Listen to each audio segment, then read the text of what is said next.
I didn't expect to wake up again, let alone return to the very moment everything started to fall apart. A summer of 1983, when the village was buzzing about college entrance scores and every ambitious kid thought they had a shot at Harvard or Yale.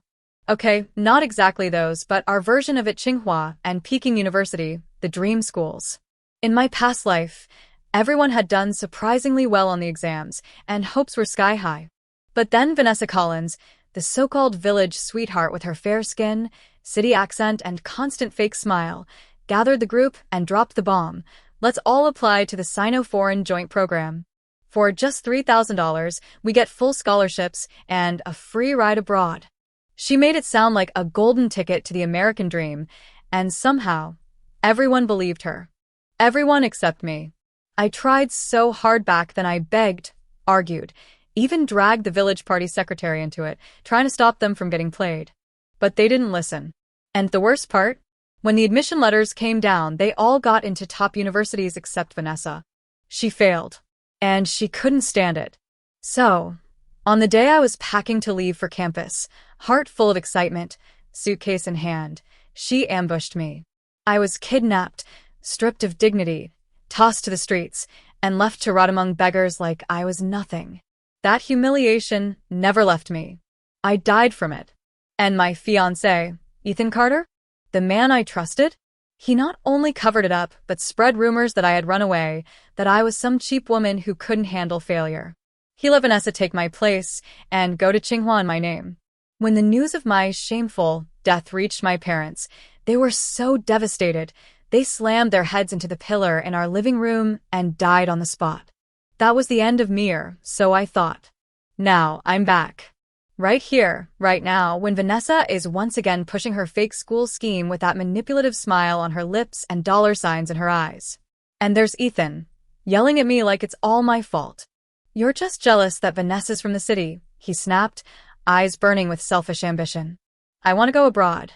I want to stay abroad and live better than this dirt-poor village. The audacity. I blinked slowly, the memory of my last death still fresh in my bones, and smiled. That's great, I said sweetly. This is a once-in-a-lifetime opportunity. You should definitely take it. He froze, not expecting that response.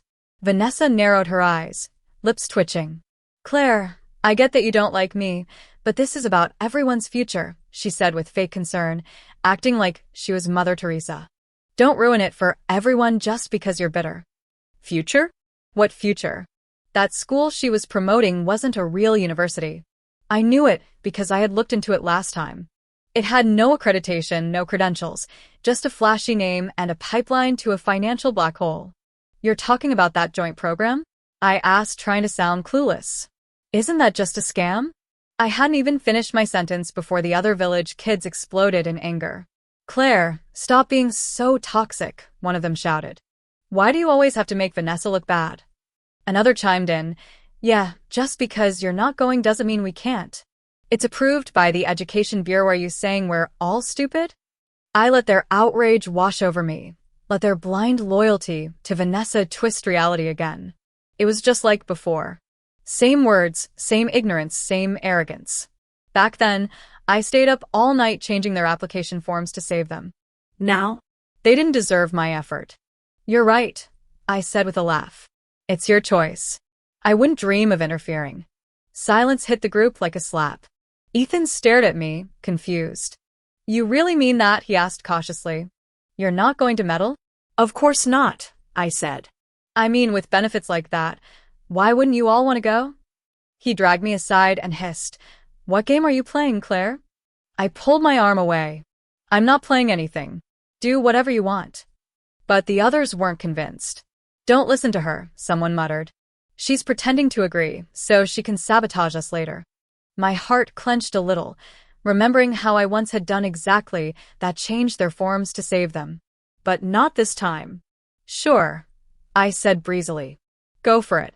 Heck, I might apply myself. They scoffed, rolled their eyes, called me a bootlicker and a fake. Vanessa smirked, acting like she'd already won. When we all go to United University, I'll treat the class to dinner. But Claire, don't show up uninvited. Yeah, someone added.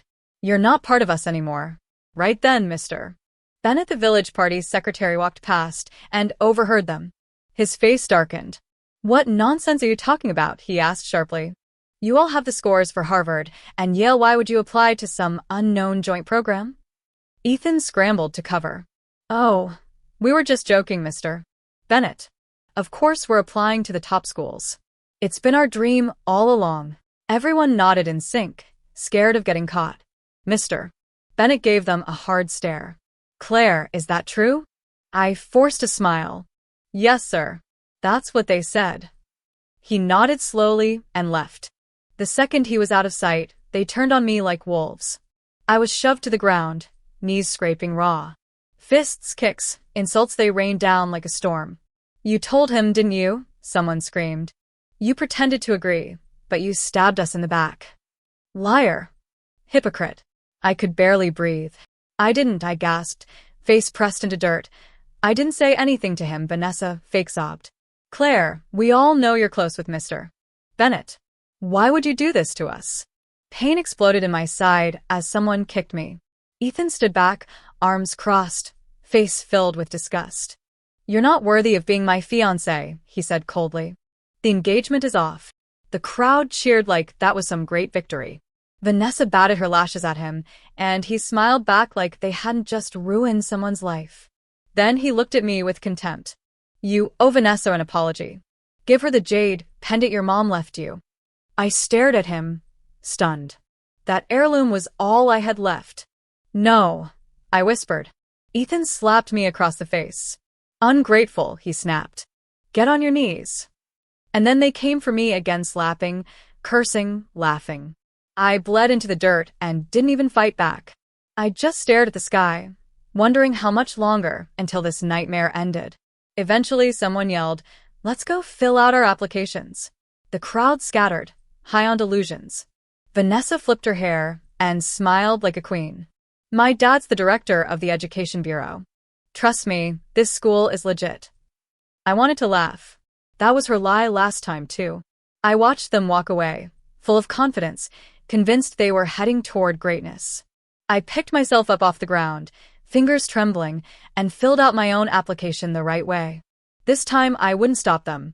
Let them fall. They needed to believe they were winning. I'd let them have this moment. The fall would hurt more that way. After they stormed off to fill out their application forms for that fake Sino-foreign university, I stayed behind, clutching my scraped knee and forcing myself to breathe through the pain. Not because I was afraid, but because I had to keep my head straight. This was only the beginning, and I knew exactly how this would play out, just like last time. Soon after, every household in the village began scrambling for money, like the world was ending tomorrow. $3,000 wasn't a small amount in our corner of nowhere, and I watched from a distance as families sold everything they could: livestock, wedding jewelry, even land. One kid said he sold his 3-year-old sister to a couple from another town for $20 and promised he'd come back for her when he got rich. I didn't even know what to say to that. Some of them, including Ethan, went as far as selling their own blood repeatedly, pale-faced and shaking, just so they could chase after that fake dream Vanessa sold them. The desperation was suffocating, and what hurt more was that the same people who spit on me days ago now came around with red, anxious faces asking me if I knew what was really going on. "Claire, do you think my kid will make it overseas?" "Sweetheart, they said it's a guaranteed full ride, right?"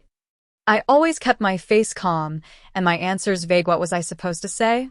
That their precious sons and daughters were being scammed by a snake in lipstick? No one would believe me, and even if they did, they'd hate me for it. Again. So I kept my mouth shut. The day the admission letters arrived, the entire village felt like it was holding its breath. I stood on the outskirts of the crowd, heart steady, watching as they ripped open their envelopes one by one. Screams of joy echoed through the air. Some were crying, hugging, laughing, already dreaming of America or England or wherever they thought they were headed. All except me. I didn't get a letter, at least not one they saw. The crowd turned to me like I was some failed science experiment. "See?" Even after all that high and mighty talk, Claire didn't get in anywhere. How embarrassing. Guess she wasn't smart enough for even a fake university. Vanessa, radiant as ever in her new pink dress, floated over with a nauseating smile and took my hand like we were old friends.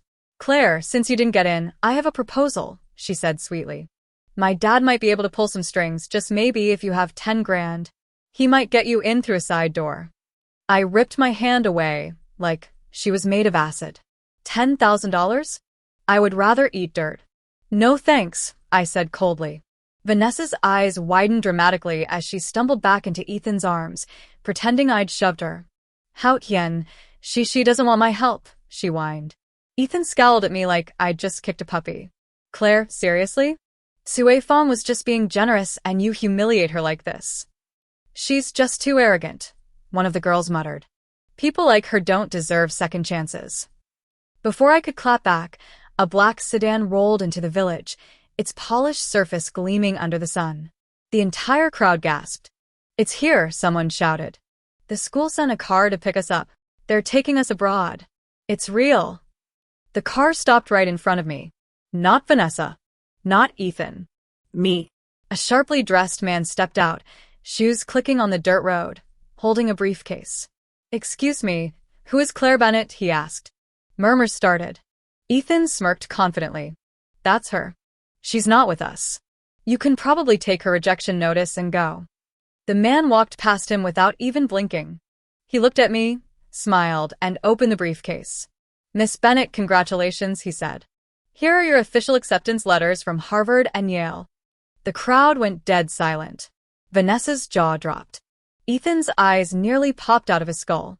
Wait, what about us? He stammered. Where are our letters? The man looked genuinely confused. I don't have anything for anyone else. Only Claire. Before they could say anything more, Mr. Bennett came charging out of nowhere, waving his broom like a war flag. You still have the nerve to talk, he barked. Didn't I tell you to apply to real universities? What did you all do? Chaos broke loose. Uncle Robert, you know our scorescant we still go abroad? It's not our fault. Please help us. But Mr. Bennett was furious. Help. You lied to my face, wasted your scores, and threw away real opportunities for what? A brochure with bad English and a stamp from nowhere? One of the kids tried to suck up to him. Uncle, we just really wanted to go abroad. We didn't mean any harm. Well, now you've got nothing, he snapped. Because the Sino-Foreign Joint University doesn't exist. It's a fake. You've all been scammed. The air went still. For a second, no one moved. Then someone let out a shaky laugh. That's not possible. It's a real school, Vanessa said. We gave them $3,000. We were promised a scholarship. You gave your money to ghosts, Mr. Bennett spat. Except Claire, every one of you got played. Panic swept through the group like a virus. Someone screamed. Another collapsed on their knees. My family mortgaged our house.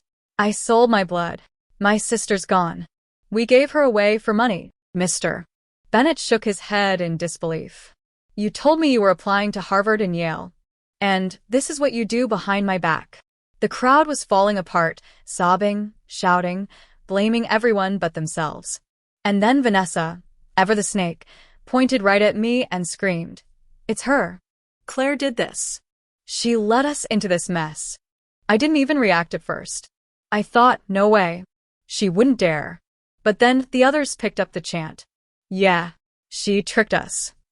She told us to apply to the joint program. She must have messed with our forms to cut the competition. Mr. Bennett turned to me slowly. Claire, is that true? I laughed. I actually laughed. It was so absurd I couldn't help it. No, it was Vanessa. She pushed this from the start, remember? Liar, someone shouted. You said you supported us. And then you didn't apply yourself. You planned this from the beginning. You ruined us. And just like that, the mob mentality returned, fists clenching, eyes blazing, and I knew I was about to be the scapegoat again. Mr. Bennett's face was hard to read. Claire, he said carefully, so many of them are saying the same thing. There has to be some truth. I could barely breathe. My vision blurred. This was it again. I was going to die twice for the same crime I didn't commit. Then, just when the crowd started to close in on me, a voice rang out. Wait. This has nothing to do with Claire. I turned around and froze. My parents were running toward me, faces pale but determined, clutching a folder in my dad's hands. It was the first time I'd seen them in years, and I could already tell they had come with the truth. My chest tightened as I saw my parents charging down the road, dust swirling behind them, my mother gasping for air, and my father clutching a thick envelope in one hand and fury in the other. And for the first time since my rebirth, I felt like maybe, just maybe, I wouldn't have to fight this war alone. "This has nothing to do with my daughter," my father said loudly, his voice slicing through the chaos like a blade, silencing the accusations and freezing the crowd mid-breath. "It was her, Vanessa Collins, who led everyone into this scam," he continued, glaring straight at the girl who had ruined my life once and was about to do it again. "This is the remittance log, the false school's registration files, and letters proving that she's in on it with her uncle, the real mastermind behind the scam." Vanessa's confident little smile vanished like a puff of smoke in a windstorm as my dad held up the evidence. The villagers murmured, confused, some angry, some still in denial. "That's not true," Vanessa shrieked, voice rising into hysteria. "Claire's just framing me. She wants to ruin me." But then my mom stepped forward, calm and steady, and tossed out a stack of envelopes, Vanessa's personal letters to her uncle, complete with the same handwriting everyone had seen her use since childhood. "In case the records weren't enough, read these," my mom said coldly. One of the villagers picked up a letter and read aloud, his voice trembling. "Uncle, once I convince everyone to apply, collect the money and disappear. Don't worry, I'll tell them my dad is the director of the Education Bureau. They won't doubt me." Vanessa lunged forward, trying to snatch the letter, but she was held back by the same people who'd once worshipped her like a goddess. "Not his isn't real." "She faked it," she cried, but the crowd had already turned. "We trusted you," someone spat. "We sold everything because of you." "I sold my daughter because of you." "We believed in you, and you fed us to wolves." The grief and rage were like a wave, crashing and building. Vanessa tried to slither her way to Ethan, wrapping her arms around him. "Haotian, you believe me, right? You love me. You said you loved me," she whimpered. But Ethan looked like he'd aged 10 years in 5 minutes. His face was gray, his body limp. "You said your dad ran the bureau," he muttered. "You told me it was real." Vanessa clung tighter, her eyes glistening with crocodile tears. "I'm pregnant with your baby," she whispered, desperate to hold onto something, anything. Ethan flinched like she'd slapped him. "What?" he hissed. "You're lying." "You know I'm not," she snapped. "You promised me after you dumped Claire that we'd get engaged. Don't pretend you didn't." Ethan's parents had just arrived, and when they heard that, his mom nearly collapsed. "You got that girl pregnant after breaking off the engagement with Claire?" she shrieked. "How dare you disgrace our family like this?" Ethan's face turned white. "She's lying, Mom. She's lying. She's trying to ruin Meluk, what she did to the whole village." But no one was listening anymore. The crowd had surrounded Vanessa now, and someone shoved her hard. "Give us back our money. You ruined our lives. My brother's in the hospital because he sold too much blood. My child can't go to school because we have no home." Vanessa shrieked, tried to run, but someone grabbed her by the hair and yanked her back to the ground. "You're not going anywhere until we get our money. You said your dad was the director." "Liar. You said we'd go abroad, and now we're bankrupt," she wailed, makeup smearing across her face as fists flew and curses echoed, and through the chaos, Ethan just stood there, frozen, staring at the ground like it might open up and swallow him. My father turned to him then, voice low but filled with ice. "I entrusted my daughter to you. She loved you, and you let her be beaten, humiliated, abandoned, and replaced by that snake." Ethan flinched, still silent. Then, suddenly, he looked at me like he had just remembered I existed, and he staggered toward me with the most pathetic expression I'd ever seen. "Claire," he said, voice trembling, "Tu made a mistake. I didn't know she'd do this. I love you. I was confused. Please believe me just once more. Get off." I snapped, stepping back, and without hesitation, I slapped him across the face with all the force of 2 lifetimes of betrayal. "You don't get to say you love me now. You threw me away for her. You covered up her crime. You canceled our engagement and let them beat me to the ground while you stood there."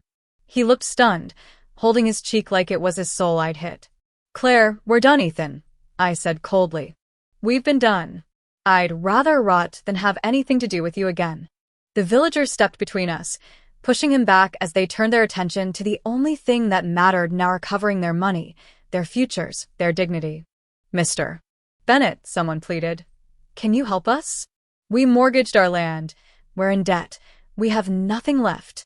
Director Bennett, my son sold blood until he collapsed. Please, just help us get our money back. My father's face was carved from stone, his eyes flicking from one bruised face to the next. The money's gone, he said finally.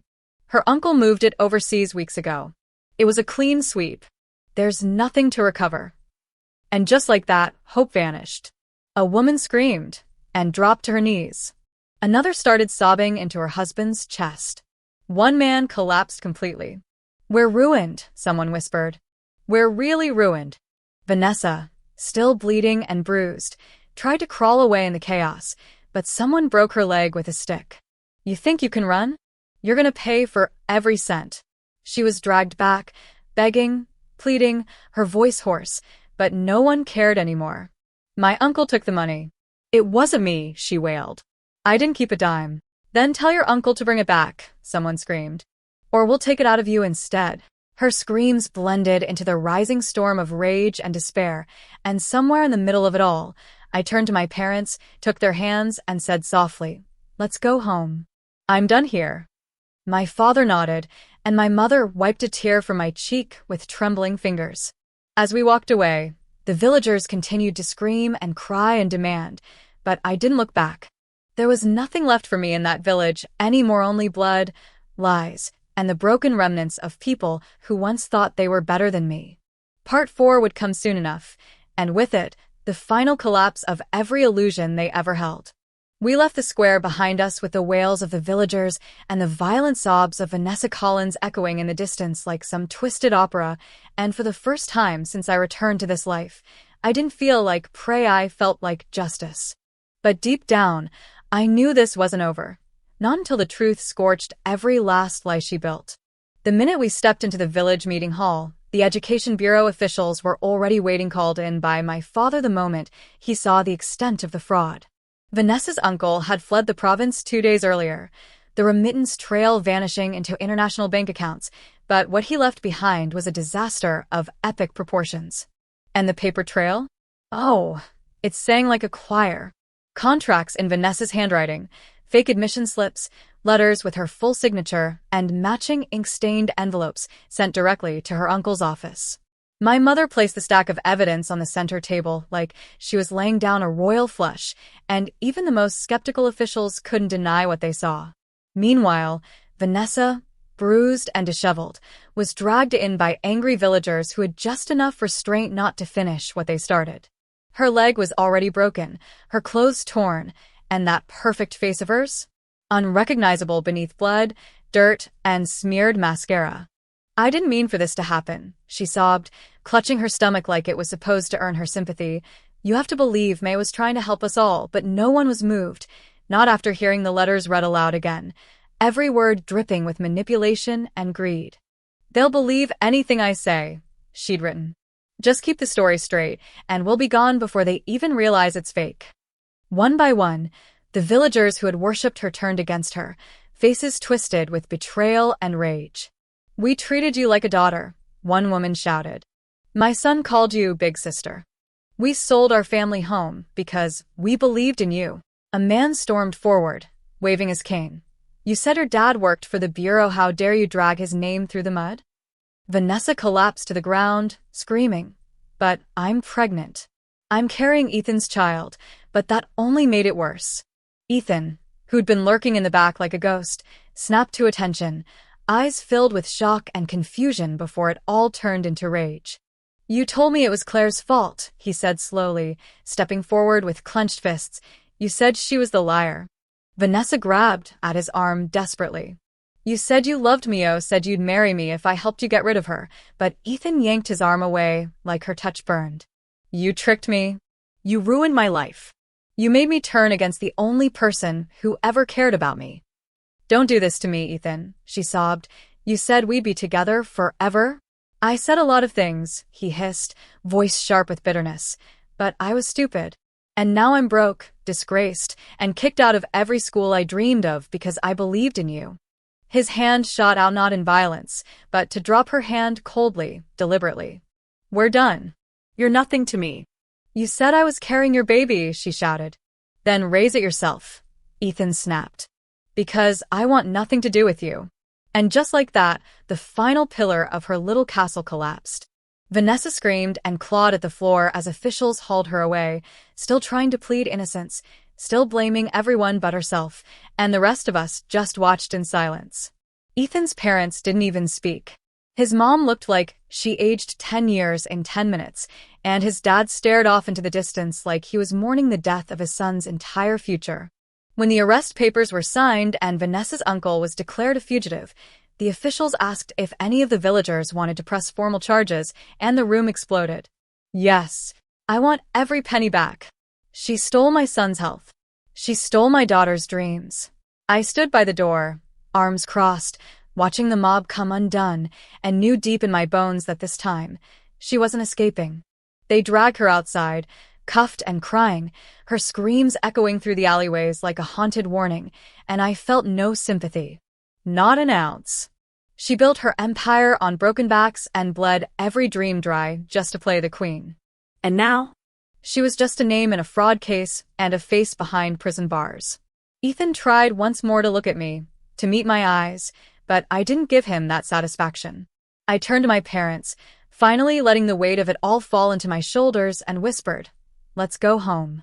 My mom nodded, her hand finding mine like it used to when I was little. My dad placed a protective hand on my back, and together, we walked away from the wreckage. The village was broken, yes, but I wasn't. Not anymore. I had survived betrayal, beatings, death itself, and come out standing. What they didn't know was that I was already looking forward, not back.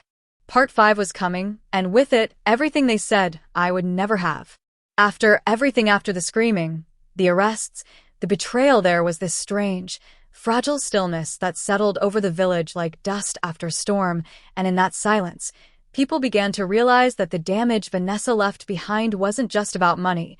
It was about trust, about futures that would never come back, about children who had lost everything while chasing dreams that were never real, and I saw it on their faces, in their hollow stares, the way they clutched their stomachs, or hunched their shoulders like they were physically smaller now, like they'd aged a decade overnight. I stayed in the village for a few more days because my parents needed to wrap up the investigation, and in that time, I watched the proudest kids I'd once grown up with beg strangers for food, sleep in abandoned houses, or limp around with broken bones and nothing left to believe in. I didn't go near them. I didn't need to. They saw me walking down the street with my backpack and college documents in hand, and I could feel the weight of their regret hit me like a physical thing. Some of them whispered apologies when I passed, some couldn't even look me in the eye. There was a girl once, the loudest voice mocking minnow thin as a twig, sitting barefoot by the well, crying as she begged a passerby for spare change, saying her little brother couldn't even afford school supplies because their house was repossessed. Another boy who used to shove me in the dirt was now missing a few teeth and had a permanent limp from selling blood too many times, and he mumbled to no one in particular. If I hadn't listened to Vanessa, I'd be at Yale now. If only their families came to my father in desperation, clutching IOUs, debt slips, and broken dreams, asking if the Education Bureau could do anything to get their money back. But all my father could do was shake his head with a kind of sorrow that made me want to scream, because he knew as I did that the money was long gone, funneled out of reach by Vanessa's con artist uncle before anyone even saw the warning signs. "I'm sorry," he told them again and again, his voice raw. "We'll do what we can legally, but there are no guarantees." Some begged. Some cursed. One man even dropped to his knees and begged for my dad to give his son a spot in a university, any university, even a vocational one, but it didn't work like that, and they all knew it. Meanwhile, Ethan Carter, my ex-fiancé, the man who had watched me get beaten, lied to my face, and then tried to crawl back, was now the joke of the village. His parents, once proud and boastful, were so humiliated they couldn't even leave the house without hearing whispers. His mom tried to defend him at first, shouting that Vanessa had tricked him, that he was just a boy in love, but nobody was buying it. And Ethan? He just shut down. He didn't speak to anyone. Didn't leave the house. Rumor was he'd stopped eating, stopped sleeping, just stared at the wall all day with those empty eyes. Mr. Bennett told me quietly one morning, he keeps saying your name when no one's around. Says he was wrong. Says he never should have let you go. I didn't respond. What was there to say? Guilt doesn't equal redemption. And no amount of regret can undo what he did. On the day we left the village, I went back to the house one last time to grab something I'd hidden beneath a loose floorboard, me mother's jade pendant, the one Ethan had once tried to force me to give to Vanessa. I held it in my hand for a long time before tucking it into my bag, then turned to face the dusty path one last time. As we walked past the school, I saw a group of village kids sitting on the steps, barefoot, hungry, still dreaming of the abroad life Vanessa promised, but now all they had were empty pockets and bruised illusions. I almost felt sorry for them almost. But then I remembered the blood in my mouth, the dirt in my hair, the way they had laughed while I cried, and I kept walking. Ethan wasn't the only one who had to live with what he'd done. Vanessa and her uncle were officially sentenced 2 weeks later, both convicted of fraud, and neither would be released for a decade or more. The villagers cheered when the verdict was announced, but it was a hollow victory. Their money was gone, their futures derailed, and no sentence could erase that. I didn't attend the sentencing. I didn't need to.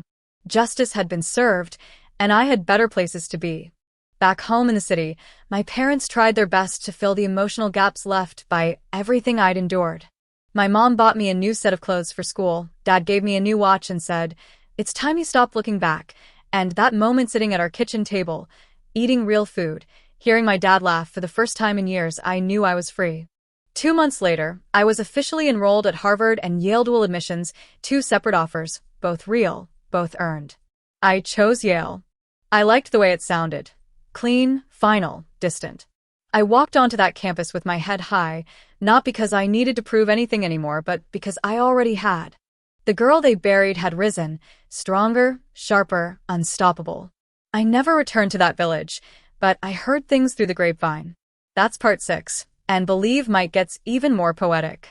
Even though I had no reason to ever go back, I did return to the village, once just for a day, just to grab a few old things I'd hidden in the attic before everything went to hell, and honestly, I should have felt nothing walking those familiar dirt paths again, but when I saw what had become of the people who once stood over me, who once laughed while I bled, who mocked me while clinging to a fantasy they weren't even shadows of themselves anymore, just pale, exhausted figures dragging themselves through life like ghosts too stubborn to lie down, and I remember standing by the well, watching one of the former top scorers beg a traveler for coins while mumbling, "If it weren't for Vanessa, I'd be in college right now." And I thought, no, if it weren't for your arrogance, your cruelty, your blind loyalty to someone who never cared about you, maybe you'd have had a shot but no one forced your hand. You just wanted someone to blame. There were so many like that, hunched over carts, legs twisted from blood loss, eyes sunken from stress, some missing teeth or fingers or hope, all repeating the same sad story over and over to anyone who'd listen, but no one stopped anymore. No one cared, they were just background noise now. Faded posters for a failed dream, and it was the exact poetic justice life had carved for them. I heard that Vanessa and her uncle were still in prison, serving 10-year sentences with no parole, and she apparently cried every night, cursed my name, said I framed her, said she was the real victim. But that's how people like her operate, lies so much that eventually they believe it themselves. As for Ethan, the last I heard, he'd gone completely off the rails. Mr. Bennett told me in passing, "That boy hasn't been right since you left. One rainy night, he ran outside barefoot, yelling that you didn't bring an umbrella, like he was going to meet you," and I blinked, stunned for a moment, because for a split second I saw the old Ethan, the one I used to think was kind, the one I foolishly promised forever to, but then Mr. Bennett added, "He slipped into a ditch and shattered his leg, and walked right since." And I just nodded, no pity, no pain, just the cold acceptance that some people choose their downfall the moment they choose betrayal. I didn't say goodbye. I didn't visit him. I didn't linger. I went back to the city, straight into orientation week at Yale, and when I walked through those ivy-covered gates in a pressed blazer and polished shoes, no one knew the storm I had walked through to get there. No one knew that just a few months ago I had been covered in blood and dust, abandoned and disgraced, because now I stood tall, head high, not as someone who survived, but as someone who rewrote her ending. My parents, God, they were proud. They showed up for move-in day with bags of food, tissues for my mom's happy tears, and my dad kept saying, "This is just the beginning." And he was right. I joined clubs, took honors courses, made friends who didn't care about my past, and every time I looked at the campus skyline, I knew I had made it not because I got lucky, but because I refused to stay broken. People back home started to talk about me differently too. Some of those same villagers who once called me a liar were now telling their kids to study hard, like Claire Bennett. They'd see my photo in some scholarship article and whisper, "That girl used to live here." Like I was some legend, and maybe I was, but only because I walked away when they tried to bury me and came back shining. I never replied to the apology letters they sent later. I didn't need to. They weren't for me, they were for their own guilt, and I had no interest in offering them relief. You see, this wasn't just my revenge story. This was my rebirth. This was what it looked like when a girl who was left to die came back and ruled her own life. I don't know where Ethan is now. I don't know what happened to Vanessa's baby, or if there ever was one. I just know I sleep well at night. I know I laugh freely. I know that the jade pendant I wear around my neck isn't just an heirloom Anna-Marie, it's proof that I never gave up. And maybe, just maybe, someone reading this will realize that no matter how deep they fall, no matter how cruel the world gets, you can still stand up, fix your crown, and walk right into the future they told you you'd never have. Because I did. And I'm just getting started.